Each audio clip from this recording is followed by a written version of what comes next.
second section will be on the hand paper making process, and I'll do demonstration here. Third section, voice, will talk through MC treating paper and the ways to use MC for shaping, and then we'll do some demonstration of that. And then after that, however much time is left, we'll try to leave 45 minutes to an hour and do hands-on demonstration. So if you guys want to get messy and come up and try any parts of the process, we would love for you guys to do that.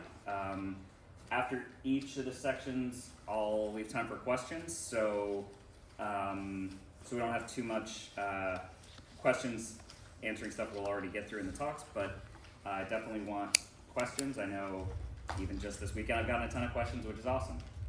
So yeah, get started here. So paper. There's so many different types of paper, and the properties you want from that paper can be so important for folding different types of models. Like I, for example, really like folding complex insects, which requires very thin, very crisp, and sometimes duo color paper. Some of those constraints kind of fight each other. Thickness versus duo color has its own constraints there. So knowing the types of models you like to fold and knowing what properties of the paper options you have, really important. I've seen tons of really talented folders that haven't found the right paper for what they like to fold yet, and I've personally been there as well. My biggest breakthrough was when I learned how to double treat tissue, and going from literally wrapping paper and folding some pretty embarrassing stuff that I look back on, that progression, just seeing how much of your potential in folding you can unlock with good paper. Such a great feeling. So I'll explain kind of what is paper. I think paper is one of these things that we're all just so accustomed is everywhere in everyday life. Got copy paper around your office and notebooks, but paper is a process I think most people don't really understand fundamentally. So I've got some pictures here of the process and what goes into making paper. So the leftmost image there is plant material that's scraping off the bark, and then under those, under the bark there is cellulose fibers that when processed, cook off the excess plant material you don't need, and beating it will yield just the cellulose fibers, which you see in the bottom middle there, and that is what we make paper out of. All the extra stuff in the paper, or all the extra stuff in the plant, gets cooked off in the process, and you can even see here in these two images I have on the right, the left of those two is what harvested plant material looks like, which is this. This is mulberry. So this gets scraped to remove as much of the bark as you can, and then cooked to essentially reduce all of these extra materials that you don't want contaminating your paper. And then you can see the strands actually separate, and that's what we end up making the paper out of. The top middle image is SIM imagery, scanning electron microscope, showing at a high magnification of what finished paper looks like. So all of those little fibers create millions of these interlocked sections where it creates strength in the paper. So the way that you process the pulp is really important. You want a certain structure to those fibers to really give your paper strength. So yeah, we can go to the next slide here. So for raw material, I mentioned you can start with plant material like this. I have cooked plant material myself, but it's a laborious and fairly time-consuming process. You can also purchase sheet pulp. This is Abaca. Oh, went too far. Sorry. Abaca that I purchased from Carriage House Paper. So I can get it in sheet pulp form. There's many other fibers that they sell, and some look more like this, where they don't have it in sheet form, but it is cooked and semi-processed. Then they have raw fibers, like we have in the top middle there. All of these I'll have up here for you guys to take a look at after we get through the talk here. So really the big question answer here is how do you get from this to this? Because some people look at this, and I've gotten plenty of comments of, well, you're just turning paper into paper. What is paper making? If you tried to fold this, I think you'd learn very quickly, this is not paper. This makes cardstock look highly foldable. It just doesn't have any real strength to it. It wants to bend along all of these little weak spots in here. So this is just sheet pulp that hasn't been beaten yet. I've got some images here of the cooking process. I do want to keep the class here approachable. I know there's a lot of this stuff that is good to know, but you guys aren't going to necessarily go home and harvest plants out of your backyard and start making paper. Though you could. If you want to, talk to me afterwards. Yeah. So this is just to show that you start with something like this, and when you cook it down, you can see that even that cooking process starts to break apart the fibers. This to me, I jokingly call this cursed beef jerky. But the plant fibers start to break down, and you can even start to separate them with your hands, which is a good step to get into the next step, which is beating the pulp. So quite a few different ways to beat the pulp. Bottom left is an image of giant paper mills have these massive Hollander beaters that can that they can make machine-made paper out of. Definitely not approachable for our level. Top two images. This is the Little Critter beater by Mark Lander out of New Zealand. This is the beater that I have. So it packs up into a suitcase. He designed it to be kind of travel size. And the trough that you see, all of the green oval shape, that's where the fibers will circulate as they go through the beater. All of that compacts down. Another method, bottom middle with the mallet, is you can manually beat this. It takes hours and it takes a lot of brute force and a lot of elbow grease. So that one I have tried is tedious, but still doable with minimal tools. You can even do it with 2x4s. And then a lot of people also use blenders. Most people already have blenders in your house, so it's nice and easy. It's a way to process it, but it has downsides. I got the beater because the paper that I want to make very thin, very crisp. The way that a beater is processing it is more separating and fraying the fibers, whereas a blender does some of that, but it also cuts and chops the fibers into shorter sections, so it reduces a lot of the strength of the paper. But again, I want the class to be approachable. I want you guys to see that there are ways to try. I think a trip to Home Depot, $100 or less, you could have a pretty rudimentary kind of setup just to see if you even like the process. So I don't want to dismiss stuff like a blender, even though it's not something I use. Just getting into the hobby is, there's much shorter routes to spending, several $1,000s on a beater and that kind of thing. One thing with the blender, you could buy a second set of blades and dull them intentionally, and so then they'll just abrade rather than cut. So Yep. you can smooth out that cutting edge. Yep, that's true. Okay. All right, next excuse me. slide here.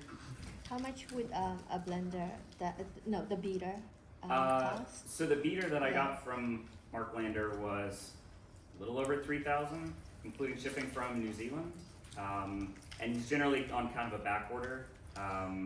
So he has a website and you can reach out to him. He's also a great resource. He's an incredible paper maker and has a ton of good videos. That's another thing. I can share any resources. If you guys have questions of what you want to learn more of, I will happily point you in the right direction.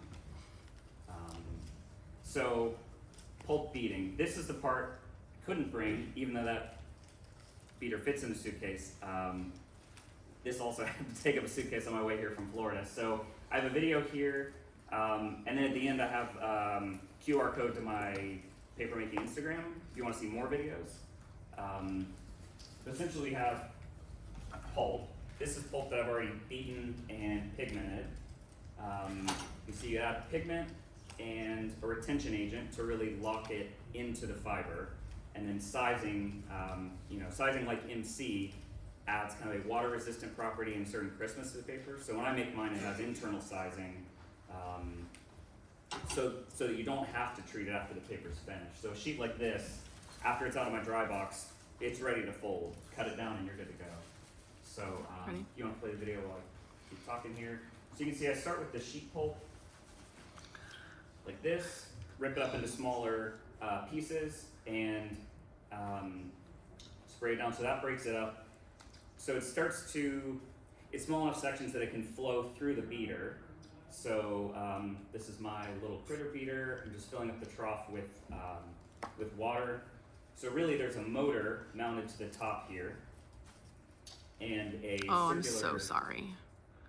there's a circular drum inside of there that's rotating with the motor. It's like a half horsepower motor, and there's a bed plate and a roller, and they have, one has blades that are diagonal, one has blades going crossways like this as it rolls, and it's forcing it through the channels between those two blades, and I'm adjusting the height of it. So that roller, I'm slowly lowering down onto the bed plate with the screw, checking it with just a light test, putting it in a mason jar and seeing if there's any clumps, if it's separated.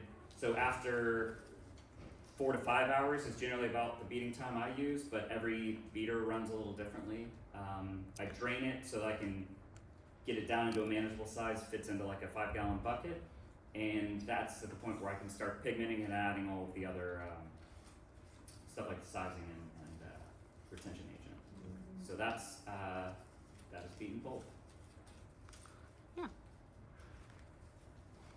Sheet forming. So first step is charging the vat. This is the step that I can actually show you guys.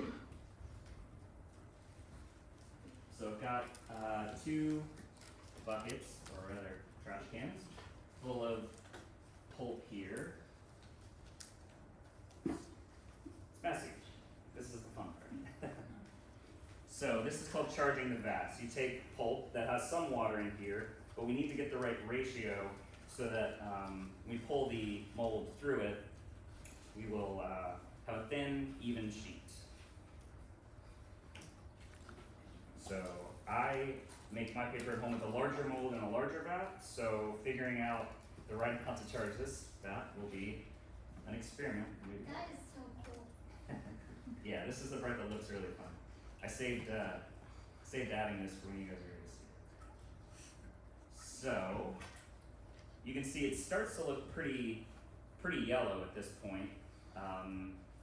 The water here has a little bit of residual pigment, so the water is not perfectly clear, but the yellow you're seeing is all of those fibers that are pretty well mixed into the water here. I think I'll add a little bit more. And this is all a process you kind of experiment with and see how thick you want your sheets, how much color it has, especially if you're making duo paper. The thickness of those sheets really affects color separation. For, say if you're making this white and black, you can dial in the thickness of the black side versus thickness of the white side to get the exact total thickness sheet and the color separation. But for now, we're just making one color here. So I added here, and I'm mixing it up a bunch so that any of those smaller clumps that were in the vat or in the bucket here get broken up. And between each sheet, I generally agitate the water a little bit just to get it off of the bottom of the vat. So I have a mold. Really, it's a mold and a decal. The mold has the screen on it, and then the decal is really just a frame that sits over top of it. The reason you have a decal is that when you pull it through, you want the water in the pulp to sit there as it drains through. Without this, it would mostly run off the sides, and you would get consistently a very thin, uneven sheet. Alright, here we go. What is the strainer made of? There's a screen material that I actually have a piece of up here. I forget what material it is offhand, but the material is also sold from Carriage House, and something you can build your own mold with. I do want to say, the material doesn't matter all that much, except in terms of how long is it gonna last. Yeah. Like, obviously you don't want metal if you can help it, So I'm but letting if it you're just drain. gonna use it once, it doesn't super matter. I'm letting it drain here until I see if I were to move it too early, it could slosh around too much. But there is even processes where when you're making a sheet, you can really lock the fibers in and move it around. For demonstration purposes today, I'm kind of just showing leaving it to drain. But you can see there, I've picked up pulp pretty evenly. It's got some high spots and low spots, but I think I charged the vat about right for this. So now that I can, I can tilt it up here and even put it upside down. The fibers are pretty well set on there. I can remove the decal, rinse that off. So the next step, which when I'm doing this at home, I'm doing this with felts, but for demonstration purposes, I just have a piece of like polycarbonate here. So I can take this and cooch it onto here. And actually, I'm going to use a little bit of MC here on the surface just to make sure it sticks. The nice thing about the felts is they kind of want to grab the paper, but I worry without this MC, it probably wouldn't want to stick to this. That's the methyl cellulose. Yes, this is methyl cellulose. So the next part of the class we'll go over a little more about that. So just gonna press this on here.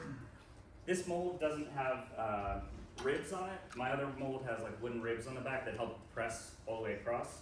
But with this I can take a sponge and I'm really just gonna soak up a lot of the excess water.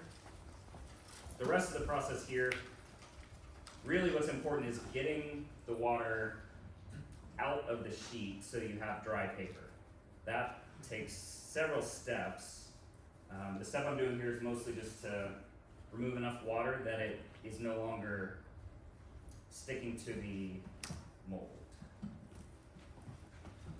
If you don't sponge off enough water here and lift this, a lot of those fibers are going to want to come with the screen on the mold, and that's where you can start to cause some defects in your sheets.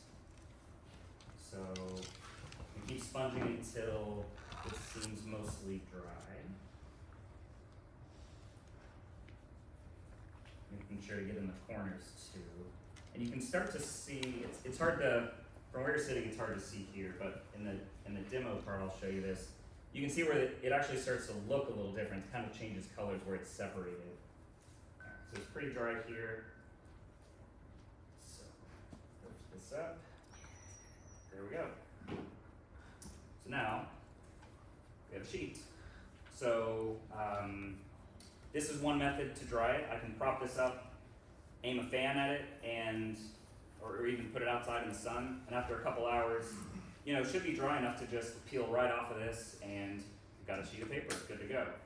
At home, when I'm making 40 to 50 sheets at a time, I'll cooch these onto felts. Essentially, I'm just laying up felts I use ShamWows, like orange chamois. But you can just lay one down. They're pretty wet when you do that. Put a sheet on top, and then you just alternate felts, paper, felt paper, felt paper, and you transfer that into a dry box. So that's the next step here. Getting the water out. So paper making, very wet process. This sheet here still has so much water in it. The sponge can only take so much out.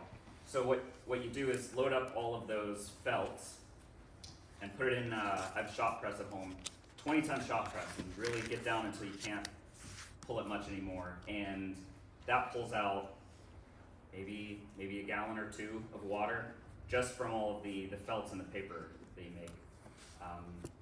After the pressing, which usually put in about 20 minutes, the pressing will push those fibers together, and as it's pulling the water out, locks them even more together, so that sim imagery that we saw, the black and white image of all those interlocked things, looks like a spider web. That's what you're going for. That's what you really want, all these fibers to really lock in, give your sheet a lot of strength. So after the press, the sheets are strong enough that you can peel them off. So the middle image here is grabbing two corners and lifting it up. This is the most nerve-wracking, most delicate process. My wife helps me with every single sheet that we make because it is a two-person process for sure.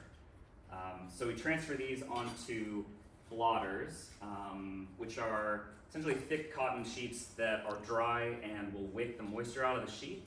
And you alternate that with corrugated cardboard, which will blow air through the corrugations in the cardboard, pulls the moisture out of the blotters, And it keeps drying the sheet over the course of 1 to 2 days. Longer if you live in a state like Florida that is a swamp. There's a box fan in the back here that's continually blowing air through this stack. So after 1 to 2 days, potentially more in the summer, you get finished sheets. So they have a deckled edge on it. That's what's called with this rough edge here on the edge of the paper. Just because of the way the decal bonds to the mold there, it leaves a bit of a rough edge, and you can trim it down to the square size you want. If any of you saw or purchased sheets of mine from the shop, you saw I left the deckled edge on there because I don't know what size or shape paper you guys want. And if I were to cut it down, maybe you lose good pieces of that. I even saved some of the little 2-inch squares on the edge just to practice tiny cranes with. So yeah, I also mentioned the duo paper. It's the same kind of process here, but if I had a second bin with a different color here, I could spray this mold off really well. As you can see, it's still got yellow on here. But clean this off, do the same process I did, lay it right on top, sponge it off, and after it goes through the shop press, those are locked together, permanent. They have good color separation, but are essentially one solid sheet. And the nicest part about that is creases reverse really well with handmade paper because it's one solid sheet. As much as I love double tissue, it doesn't always love to reverse the folds because those two sheets you have tend to buckle. So when you fold it back, it kind of folds back in on itself a little bit. Handmade paper doesn't have that problem. But is that due to the surface being fully adhesive? It's really because the fibers are locked together in such a homogeneous way that they all the structure's the same, whereas tissue was 2 different sheets that maybe had a different grain of the paper, so that when they fold, those grains are kind of fighting each other, and then they have that layer of MC between. Oh yeah, there's the symmetry. So that's what we want. We want a very homogeneous, locked-in structure. So it's like they're welded rather than being glued? Yeah, kind of. They become, one solid sheet at that point. So that is hand paper making. Any questions there yet? What's the cabbage paper upstairs called that? Is it made from cabbage fiber? It is not made from cabbage fiber, which is something I still need to experiment with. My high school nickname was Cabbage, so I am the cabbage in cabbage paper. Yeah. I just want to mention, we were talking about the drying process, just so people don't get too scared off. You don't need to do the whole pressing thing in order to dry the paper. That just makes it a lot faster, True. Yeah. especially if you're doing only small batches. Like I mentioned, this with enough time to air dry in the sun, this will be a good sheet. Even little bubbles and stuff here usually kind of work themselves out as it dries. So yes, that's a great point. I definitely don't want to scare you off by a lot of this stuff. I think there's a lot of good resources on how to do paper making, small scale on a budget. The quality of the paper will definitely vary, but I've seen some people get amazing results even using a blender and a kitchen sink that they put a stopper in as a vat. So if you've got the persistence, I think you can really dial in a process on a small scale budget. My budget was a little more open-ended, so that's where I got the beater and a custom mold that was larger, because I like to make larger sheets. But if 8.5 by 11 sheets are what you're looking for, this mold, $200, window screen from Home Depot, and some lumber, $20. Yeah. So to prevent that paper separation, you can use CMC, carboxyl methyl cellulose. It's much more difficult to work with than methyl cellulose, but it won't separate. It's amazingly powerful glue. It's just more difficult to work with. Okay. Yeah, that's And a good tip. definitely try the cabbage. It starts to degrade just after a few weeks, but you Yeah. can make paper out of cabbage. Might be a good one is 10% in the mix with avocado. Well, no, 'cause it'll start to degrade Yeah. just in a few weeks, but Is it's there fun some- for that time. Is there some kind of residue after you peel that off? Is there a residue left on the polycarbonate that you need to clean off? From the Yeah, MC? Yeah, if you do it on a sheet like this, I recommend just with a sponge and get in there and clean off, because MC does leave a little bit of glue on the surface even after it dries. But yeah, it's essentially just dried MC. The sheet itself we'll have a smooth side and like a matte finish side. So depending on what you're folding, you may want to have the smooth side on the inside. The way that I do with the dry box, both are matte finish side because they're up against like cotton blotters. Yeah. In some of your videos, I've seen you working in your garage, Mhm. and I've seen a few more instruments that you're using. Mhm. I think, with the garage, the different insulation properties as far as like chemicals, is there any chemical off discharge or anything that you have to worry about, or? Yeah, so the pigment is, I'm sorry if I'm jumping ahead. no, that's a good question. The SDS sheets are available for the pigment, retention agent, and sizing, all on Carriage House website. That's what I use.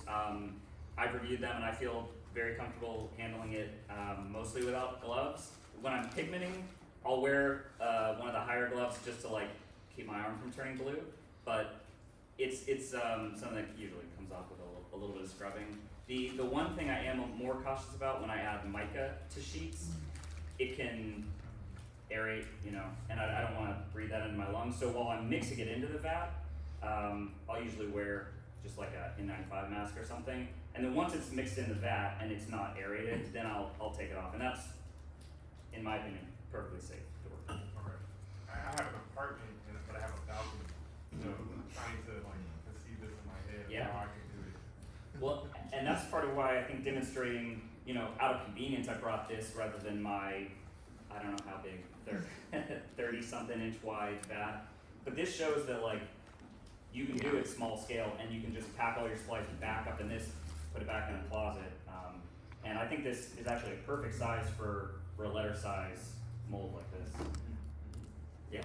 How much would, how long does it take on average from beginning to end with the whole process? Yeah, that's a great question. So the first, it's really a 3-day process, which with the second day in the middle being the labor intensive part.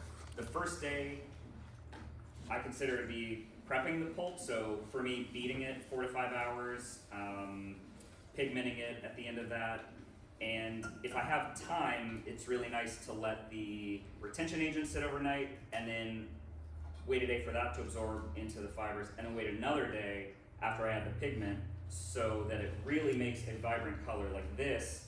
I waited that long so that I don't have a super vibrant yellow, because I've had some where I add both right away and it just looks very very Pastel. watered down. Yeah, very pastel, very translucent. Again, that maybe you want lighter color, so there's dials you can turn in there. That's the first day-ish, the prep days, even if you do multiple. The sheet forming day can be as long as you have persistence for, but really pulling those sheets, transferring them, moving to the press, loading up the dry box, that's the full day. For me, that's like a Friday or Saturday that I'll allocate most of the morning until it gets too hot in my Florida garage. And then the third day, that's quick. That's unloading the dry box. Those sheets just come right off, very little effort, 20 minutes probably. Yeah, So you got this big old tub of pulp, yep. and do you just basically keep making sheets until you run out of pulp in the thing? Another great question. Yes, so if I pull another sheet here, it's gonna be a little thinner than this sheet. And you're really pulling the longer, better fibers as you go. So the very last couple sheets before it's basically done, before it's more or less just water, those sheets are, call them the dregs of the vat. It's very thin, very short fibers. The sheets themselves, it's really good if you're wanting to make a thin duo sheet and you back it with one that's a little more reinforced, but they make really beautifully crisp, thin sheets that don't have a ton of strength. So it's a trade-off. So if I'm doing duo sheets, sometimes I'll intentionally run a couple singles until I get it really thin, lay it down, switch to the other vat of colors. Those are all the kind of tricks and stuff you learn. But yeah, charging the vat and keeping up with adding pulp while you make sheets is yeah. Yes. I was just gonna say, and also you can stack on top of each other in order to turn the thinner sheets into thicker sheets. Yeah, great point. If you get towards the end and you pull one and you lay it down, you're like, that looks a little thinner, it looks more translucent than I wanted, I can pull another sheet, lay it right on top, as if I were making a duo color, but they're the same color, and it just makes it thicker. You can do that arbitrarily as much as you want. And then Yes. Two questions. Is it essential to add color? It is not essential to add color. Different fibers will have different colors. Abaca is very translucent, and even pigmenting it white's very different than just Abaca looks almost closer to tracing paper. So I almost always pigment it, though I've done a few unpigmented batches. And also, where do you get the fibers? So I get the fibers, the sheet pulp from Carriage House Paper. They're actually based here in New York.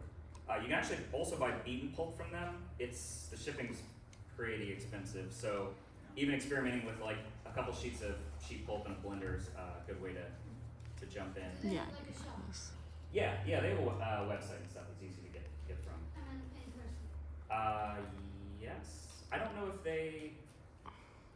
After COVID, I think they've restricted some of the on-site stuff. But if you're based here in New York, I'd at least get in touch with them and see what their stuff is. Yeah. Can you have two bats, pull one, and then put one on top? Two bats. Excuse me.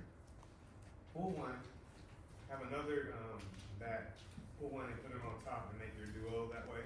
That's exactly how I make do it. And so the adhesive or whatever agent in between in the drying process, is that as good as methylcellulose?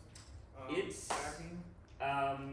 There's essentially no adhesive when you do that. You're just laying more fibers on top of each other, so it doesn't even require adhesive. They just kind of become, again, they interlock so Okay, much. okay. So I would say, yeah, it is stronger just because it's forming hydrogen bonding at a molecular level to lock this sheet together. MC can only do so much because those fibers are already compressed and locked together. So you're always gonna have some barrier between two sheets back coated with MC to each other. And then is there a time gap that you need to respect between laying on package butter to not bleed one color into the next? Nope. the retention agent locks that color in. Less so with this yellow. The water's just a touch yellow. So you can see it's started to settle, so the bottom is cloudier because it's got more of the pulp, and then up here is yellow. But it's the color's very permanent. It's locked in there. I've had some where it absorbs so much of the pigment that this would be like bottled water clear right now. Yeah, I think it's probably best to move on to the next section, and then during the demo part, we can only have a couple people trying it out at a time, so I'm happy to answer more questions of that. So to transition over to the MC part, a question I get all the time is, what papers require MC treating before you fold with them, and does my hand paper require MC to treat?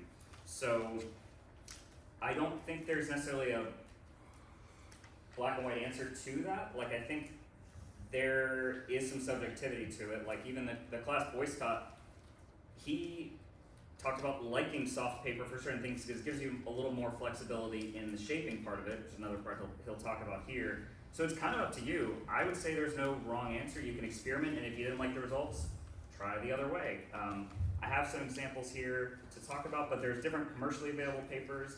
You can see banana paper is one I've tried folding treated and untreated, and I kind of like both. Mulberry paper has really long fibers and is super soft. This I wouldn't fold without treating myself. I have some Unryu paper that I think is crisp enough, but some people I think still prefer to treat it. And then my handmade paper, because it has internal sizing in it, has the water repellent property that we like to give paper your archival quality. It's not going to weaken and slump with humidity over time. But if you want to treat it, you certainly can. I've had some people say they, like the feel that MC gives the paper. So if you bought one of my handmade sheets and still want to treat it, it's not going to hurt the paper, but it's certainly not necessary. And I have some sheets here that came out of the dry box really wrinkled. You can see these red ones especially, you come up afterwards. It wasn't fully restrained in the dry box and it has just a ton of little wrinkles that it's not a flat sheet. So you can fix that with MC. So if you have a sheet that turned out great, but in the dry box maybe got a little deformed, you can just essentially reset it, and I'll always pick any sheet there, take over.